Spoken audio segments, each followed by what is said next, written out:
Resiko asuransi dan ekspansi perusahaan. Apa itu konsep resiko? Resiko merupakan ketidakpastian atas kerugian atau kerusakan. Sebuah pabrik atau gudang menghadapi resiko kebakaran dan pencurian. Resiko terbagi menjadi dua, yaitu resiko spekulatif dan resiko murni.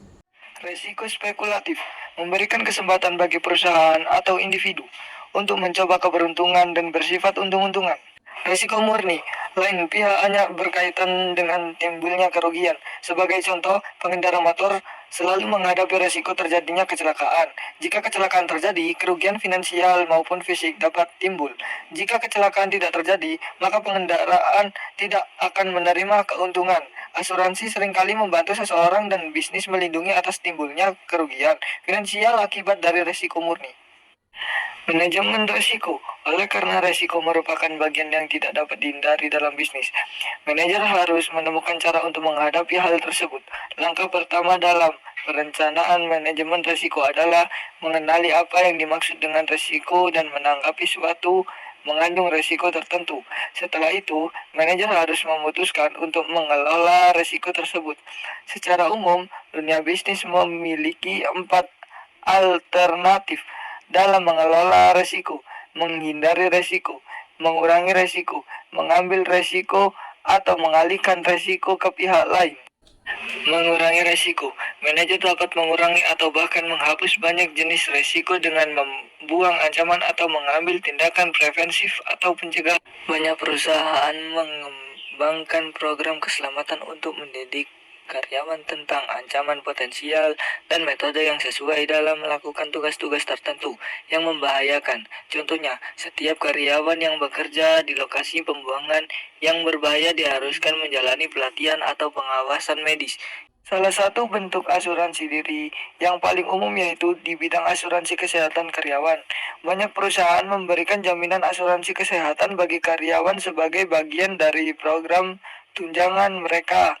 Sejumlah perusahaan, khususnya perusahaan besar, beranggapan bahwa mengumpulkan dana asuransi diri untuk menjamin kesehatan karyawan merupakan hal yang lebih ekonomis dibandingkan dengan pembelian polis asuransi dari perusahaan asuransi.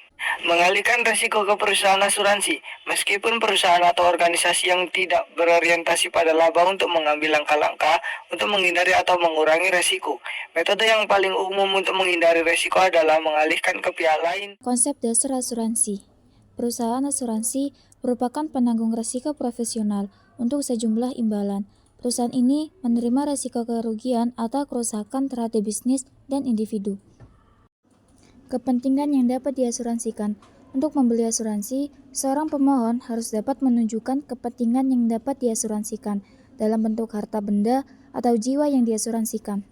Perusahaan dapat membeli asuransi harta benda dan tanggungan atas aset fisik seperti kantor dan pabrik untuk menutup kerugian akibat ancaman seperti kebakaran dan pencurian, karena perusahaan dapat menunjukkan kepentingan yang dapat diasuransikan. Risiko yang dapat diasuransikan mengacu pada persyaratan yang harus dipenuhi oleh suatu risiko agar penanggung setuju untuk memberikan perlindungan. Hukum bilangan besar menyatakan bahwa peristiwa acak yang mungkin terjadi akan mengikuti pola yang telah diperkirakan sebelumnya jika peristiwa yang diamati mencukupi jumlahnya. Sumber jaminan asuransi terbagi menjadi dua, yaitu lembaga asuransi pemerintah dan perusahaan asuransi swasta.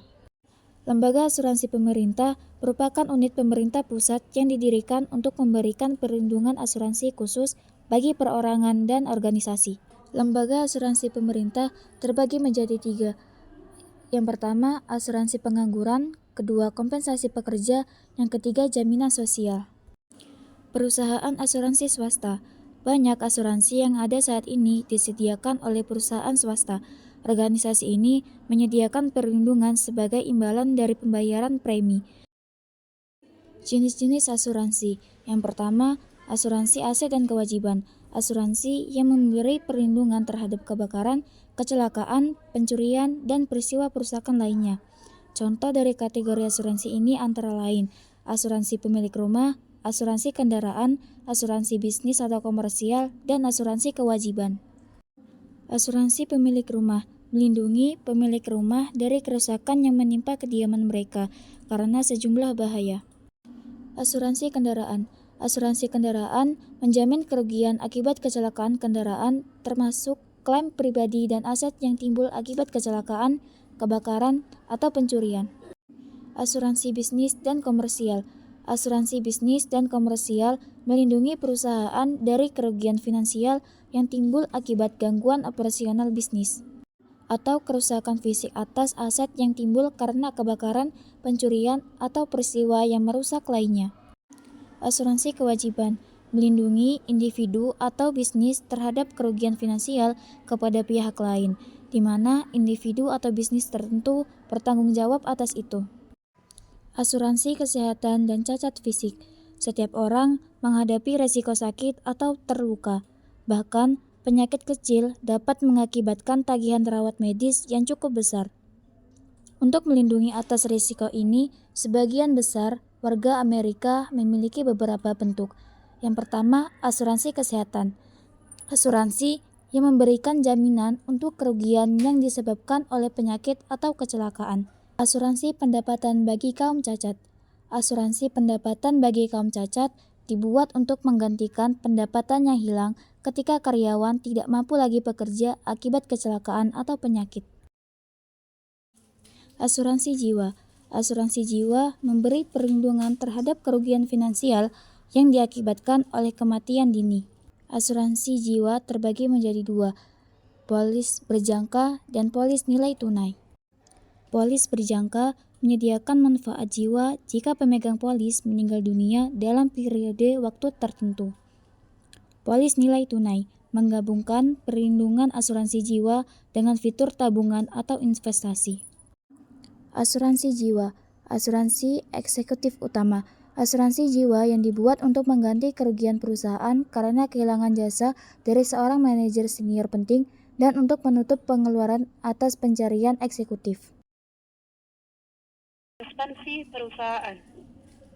Ekspansi merupakan aktivitas memperbesar dan memperluas bisnis melalui perluasan fasilitas, penciptaan pasar baru, perekrutan tenaga kerja, dan aktivitas bisnis lainnya.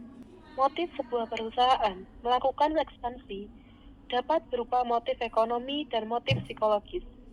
Motif ekonomi yaitu motif ekspansi dengan dasar pertimbangan untuk memperbesar atau menstabilkan laba perusahaan dan memaksimalkan kesejahteraan manajemen. Motif psikologis atau motif non-ekonomi adalah motif ekspansi dengan pertimbangan dari ambisi personal pemilik. Jenis-jenis ekspansi perusahaan. Ekspansi internal. Ekspansi internal terjadi apabila perusahaan melakukan investasi sejak awal, seperti mendirikan perusahaan baru atau perluasan perusahaan yang telah ada. Ekspansi eksternal ialah penggabungan kegiatan operasional antar perusahaan. Penggabungan perusahaan dapat dilakukan melalui beberapa cara, yaitu sebagai berikut. Yang pertama, penggabungan atau merger. Yang kedua, konsolidasi. Yang ketiga, akuisisi. Yang keempat, hostile takeover. Dan yang kelima, leverage build. Tahapan proses ekspansi perusahaan. Berikut ini adalah tahapan-tahapan yang dibutuhkan perusahaan ketika akan melakukan strategi ekspansi, antara lain sebagai berikut. Yang pertama, yaitu melakukan perencanaan yang matang. Yang kedua, menentukan model bisnis. Serta yang ketiga, yaitu mempersiapkan modal selama proses ekspansi.